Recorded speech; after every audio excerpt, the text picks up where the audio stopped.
Hi, my name is Nathan Van Egmond. I'm 23 years old and I'm passionate about cars. What I like about shooting cars is that it's just you and the car alone. There's no, the car doesn't talk back to you. You don't have to, anything you want to do, you can basically position the car where you want. You don't have to worry about um, socializing with the car like you would with people, or trying to make them feel comfortable or whatever when you're shooting them. It's just you and a machine, and you can take your time. You're not in a rush, and you can really appreciate under the softbox the lines that the cars have, the amount of work and the amount of like the paint jobs, the amount of design time and money that go into creating these cars and having them. And that's why I like photographing cars, and that's why I like cars.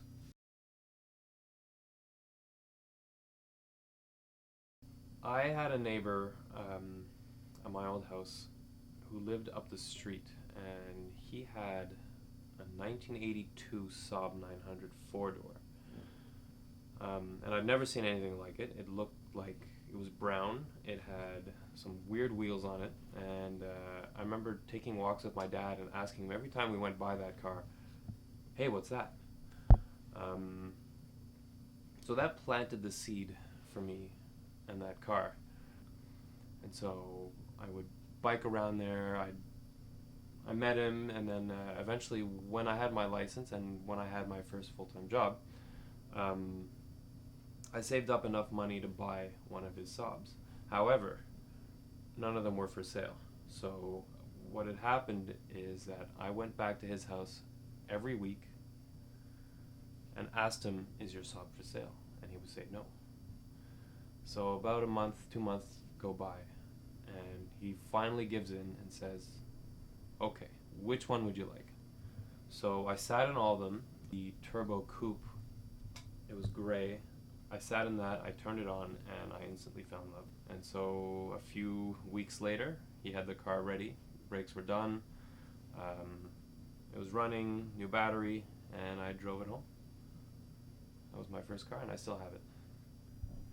So my little car happy obsession starts off with a lot of research. So I basically research a car that I may like.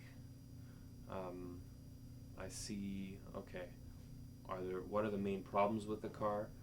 Um, how does the car run? How does it work? So after that, I look at prices. Okay, where locally are these cars? How much do they go for? And in what condition can I find them in? And when the right one pops up, I immediately call and go and buy it. So I have an example of one. There's a guy that was selling a 1989 Saab 900, and it was a four-door.